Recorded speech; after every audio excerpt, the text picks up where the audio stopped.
Hello, Farha, and Hi. welcome to How the Light Gets In. Thanks for having me. It's great to have you. You are an influencer, a YouTuber, a TikToker, an OnlyFans model. What led you to make the choice to use your image, I guess, or share so much of yourself as a life path?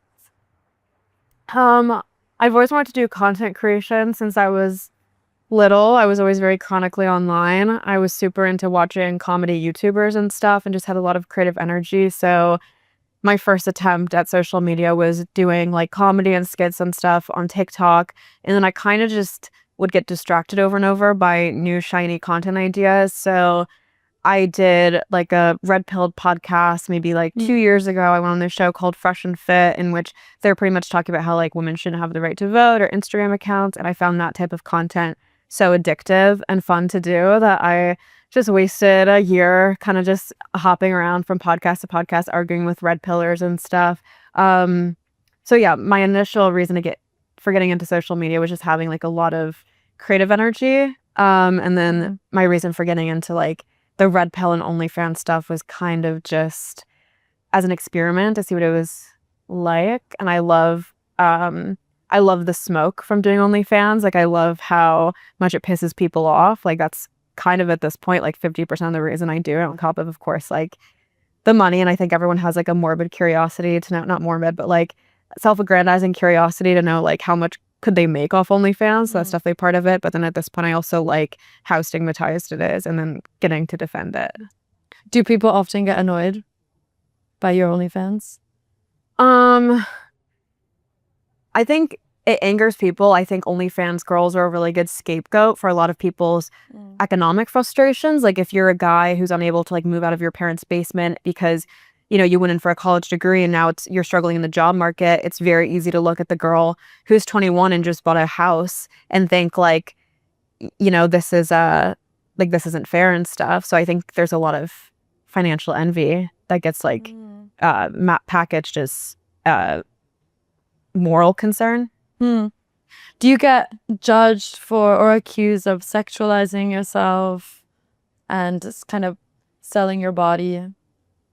Yeah, I mean, I feel like when I first started OnlyFans and people would say things to me like, you know, you're selling your body, like all these things. At first I was like, no, I'm not. Like I would use all these like debate tactics and be like, you know, if someone sells photos of a Lamborghini, are they selling a Lamborghini? No, like that's not what it means to sell your body. But at this point, like now if I introduce myself, I'm kind of just like so desensitized. Like I'll just introduce myself and be like, hi, I'm Farha, I'm an e-prostitute. Even though I don't even have sex on OnlyFans, like I just am so like desensitized to all the moral judgments that come with OnlyFans, and I kind of just wear them loud and proud now. Respect. Do you know Bonnie Blue? Have you heard of her? I don't know her personally, but yeah. Yeah. She's another OnlyFans model who came to fame because she broke the record of how many people she could have sex with in a day, or penetrative sex. Yeah. I think, what is it, like 1,000? I know her and Lily Phillips, one of them did 1,000, but yeah. Yeah, she hit 1,000. And Andrew Tate said that she was feminism's logical conclusion or something. Yeah, I think that's so funny because up until OnlyFans started, men and anti-feminists were the ones who always claimed porn and sex work. Like literally, Hugh Hefner had an internal memo leaked that said feminists are a natural enemy. We need to take them apart. We need to destroy them because they considered Playboy and just porn in general to be so anti-feminist and so objectifying and just setting women back so much. And even like, I don't know, when I was like 10 years old, I went to my older brother's dorm room and his roommate had this poster above his bed. I don't know if you've seen this meme. It's like this homely looking feminist protesting outside of Hooters, and she's holding a sign that says women are not decoration. And then next to her is this group of like hot Hooters girls holding their own sign that says like some. And the insult is pretty much supposed to be like, you're not hot enough to be decoration. And this was hanging in the college boys' dorm room. And it was like a viral meme on like Chucklebuzz and all these college humor sites. So it's like up until OnlyFans, you were considered a loser, ugly, jealous feminist if you protested a woman in sex work. And I do consider Hooters to be sex work, honestly. You were considered ugly if you protested Miss America pageants for like setting women back. You were considered a loser and insecure if you said, hey, I don't want my husband or boyfriend like going to strip clubs or watching porn.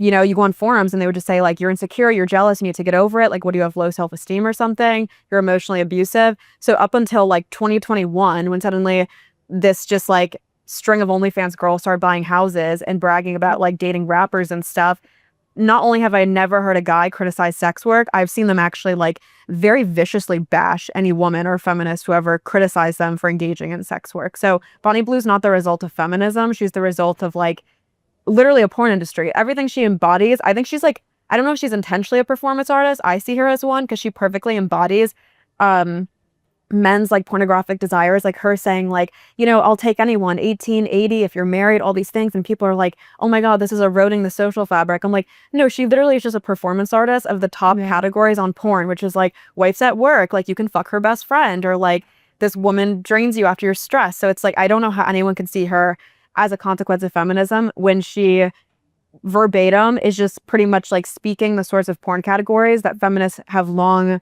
protested. They were the ones who would do protests outside of like Pornhub pop-up shops in New York City. They were the ones who corralled like 2 million signatures to get porn removed when it was found that this site was like littered in sex trafficking and child trafficking, and men were the ones who didn't care. Like we didn't see any male-led anti-porn collectives bubbling up after like the New York Times dropped that expose called like The Children of Pornhub in 2020, which detailed that so many kids were being like kidnapped, raped, and drugged on Pornhub, and the site did nothing about it.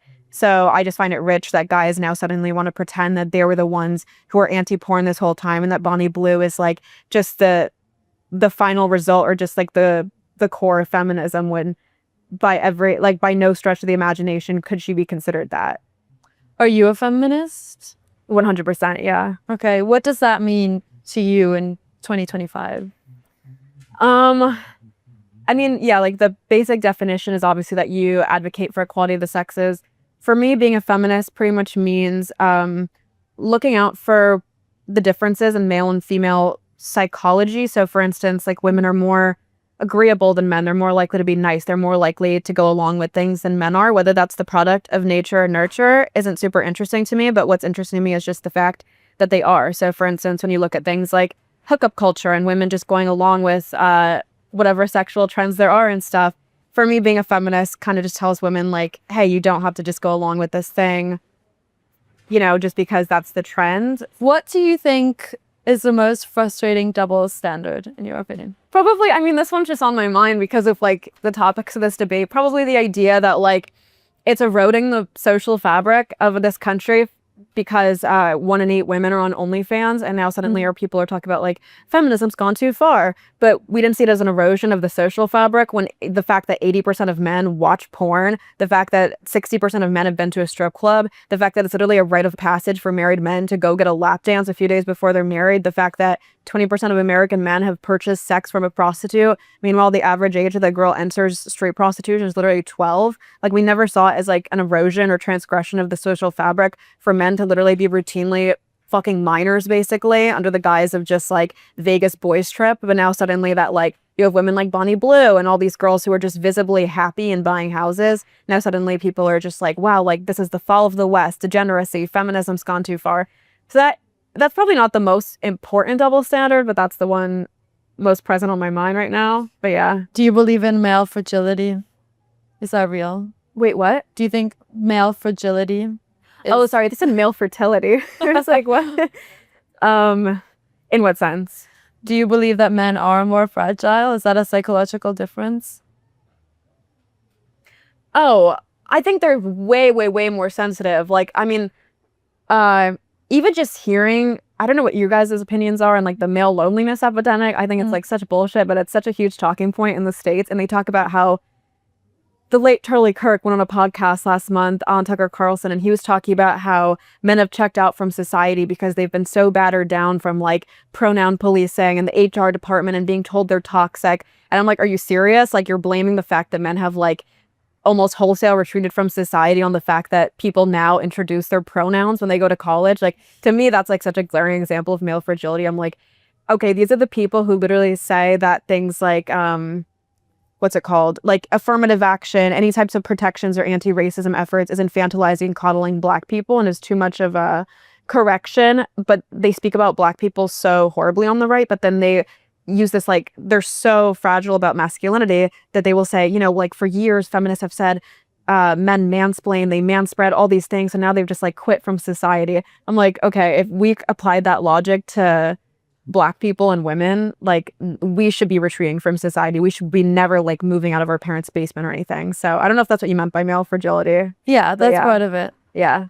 Do you think that speaking in categories like men, women, is that a problem with queer culture, and are we essentializing sex too much?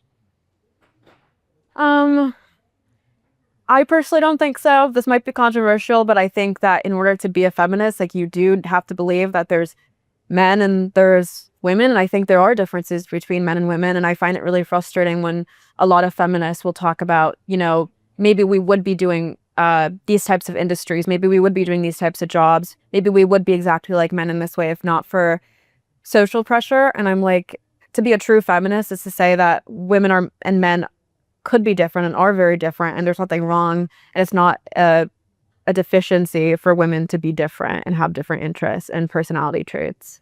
Do you think the situation of men and women has changed in your generation, Gen Z? Yeah, for sure. Like, men on the right are becoming so radicalized by like the Manosphere and the alt-right and stuff. Like, I saw a stat that was talking about how like Gen Z women are more likely to date older men because they're actually more liberal than Gen Z men at this point, or at least in the sense of they're not as brain rotted. They're not as likely to be so vocal about just saying insane things about women, saying they shouldn't vote, saying that like men and women are this way, because they weren't as captured by like red pill talking points as much. So I do think it's getting worse for sure. Yeah, it's a bit scary. It's like feminism finally achieves something in certain countries, and then immediately there's this reaction from the males.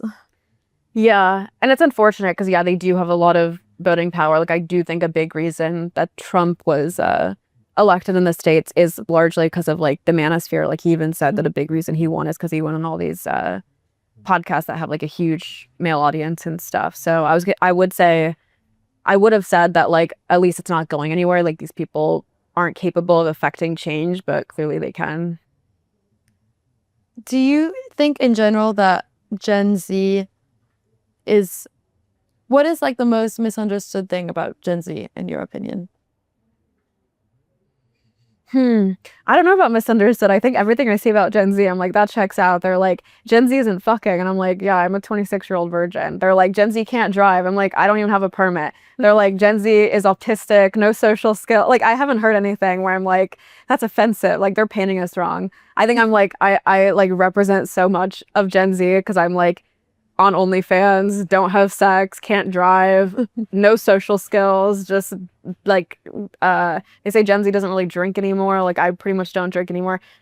I don't know. I think a lot of the indictments about Gen Z are correct, for sure. Do you defend your generation? Yeah, I mean, I think like the women, I really understand them and resonate with them. Like, I think a big reason that there's a sex recession and dating recession is because the women are disillusioned with hookup culture. They are disillusioned with like a lot of the men in our generation. So I kind of really resonate with them versus with like the millennial generation. They were more into like hookup culture and like just a different mode of feminism. So I do feel like very connected to my fellow Generation Z people for sure. You have recently been, because you were mentioning how you're a virgin, you were recently on a reality TV show, right? Called Is This Your First? Yeah, they were going to call it Virgin Island, but then 2 Virgin Islands came out like right after we filmed. So they changed it to Are You My First, which is a horrible name. Right, but Are You My First? And it's basically a bunch of attractive virgins on an island.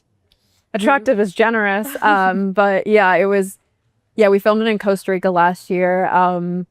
It was a bunch of Mormons. I think half the cast was Mormon and the rest were Christian. And I think like I was one of 2 secular people, which was interesting. Wow. Yeah, I didn't go on with the intention of dating at all. You know, I was kind of just like, oh, this would be like a fun thing to do. My first date with a Mormon boy, he rejected me for my porn career, but good riddance. I was wondering what you thought of the category of virgin, because it does feel very fetishized, if you know what I mean, especially, and it's very heteronormative. Like, what does it mean to be a virgin? It means not having had penetrative sex normally. And yeah, it's put on this pedestal, especially by the Christian male right, I feel. I agree. Like, for the longest time, I actually didn't really call myself a virgin because I have had oral sex, and in my head, like, what's the technical difference? Because, you know, if you're a lesbian, that's all you're gonna do, right? It's like, what's the difference? But I think as I told people, they'd just be like, oh, so you're a virgin. I'm like, well, no, because I've done this. They're like, if you haven't had penetrative sex, you're a virgin. It's not a label that I feel in my heart, but especially when I started doing debates, it became such a superpower because they talk about how, like, no women are virgins these days, all these things. So it became like this great thing that I could use in debates to kind of just also break people's brains about the idea of, like, you can be a virgin and also on OnlyFans. Because I think usually when people think virgin, they think you're doing it for religious reasons, you're doing it for purity, or you're anti-feminist. So I've liked that I've been able to kind of carve out this niche of being like, you as a woman can still wait, because I saw the stat that it's like 45% of women regret when they lost their virginity, right? Wow. So I'm trying to carve out this niche of like secular virginity, where it's like you can still wait without being religious. But usually when we think waiting and celibacy and abstinence, you think religion, you think you're waiting for marriage, you're waiting because God's telling you to. But given like the stats on like female sexual regret and sexual coercion, I'm like, okay, well, maybe we need like a more secular carve out of like waiting as well. I like that. I also wanted to ask you, do you think your platforms are a good place to do politics from? In what sense? To promote certain political ideas or give information around parties, or I saw you did a TikTok about ICE helping people who maybe were going to be detained. Yes. I think it's definitely a bit of an echo chamber. Like, it's hard to change someone's opinion probably in a TikTok, and the way to change someone's opinion is more to come off smart than even necessarily be smart. Like, even if you say something wrong but you come off like you're dunking on someone, that will sway someone more than like having the right facts but not being like the best rhetorical speaker and stuff. So I think in that way, TikTok in short form isn't good for teaching people actual information, but it could be good if it's weaponized by the right people or like the right side, and just kind of like making certain opinions more cool, because I feel like that type of like genre of dunks was co-opted for a long time, but like Andrew Tate and like the Manosphere types of people. So I try to do that on the reverse, like dunk on the guys and kind of just copy like the editing style that like Andrew Tate pretty much farmed for a couple of years. Yeah, what's an opinion you'd like to make mainstream through your channel? I think, yeah, like the virginity thing is definitely something that I think should be more mainstream. I think that I write on Substack a bit more. Obviously, it's harder to get the same reach writing an essay than putting out short form, but like that is something that I am trying to like push. Again, not from like a purity sense or like the sense of like your soul or degeneracy, but just for the sense of like for personal well-being and personal happiness, is you don't have to just, even if you don't believe in God, just go with the flow and just have sex with people and stuff. Yeah, that's nice. I read that last year you were approached by them, or maybe a couple years ago, by the Biden campaign to do what you called like political propaganda for them. Yeah, I speak so like, it's so funny because I went on this podcast with my friend, and he was like asking me, he's like, so like, did you start doing OnlyFans first for money? And I was just trying to brag about the fact that like I didn't need OnlyFans for money. Like, I was already making money doing like ads and stuff, but that was right before the election, and like the right just had a field day with it, because I just speak also naturally, kind of ironically. So I was like, yeah, like I was doing full-on political propaganda, and then like it just got clipped by like Fox News and all these like right-wing stations. They were like, OnlyFans model admits to political propaganda, and I'm like, is it not obvious I'm being like cheeky in this clip, whatever? But yeah, I was just saying that like I was doing ads for Biden when I first started TikTok and stuff, which is pretty common. Like a lot of social media creators like join political campaigns. Yeah, you've said that several times, that like you're on OnlyFans 50% for the haters, and you say things ironically. Do you think a lot of online presence is quite ironic and not, I don't know, it's quite removed, if you know what I mean, or detached. I think a lot of it has become a form of like self-worship. Like, I don't know if you're familiar with Jubilee at all, like the channel where they'll have like 1 versus 30, whatever. So they had this one girl on named Sarah Stock, who I fucking hate. She's like this blonde, alt-right girl who was pushing traditionalism, being anti-divorce, saying that women shouldn't vote. She's clearly like just a grifter. Like, she knows that being like a blonde girl, she's not even smart, she can't even speak, but like she knows just being blonde is enough to get accepted by that like trad audience, whatever. Ever since she went viral from that platform, now every single time Jubilee has a debate, you have someone like that coming on and they're just saying the same exact talking points because they know they'll get famous for it. Do I think they actually think it? Like, if you put them on a polygraph, no.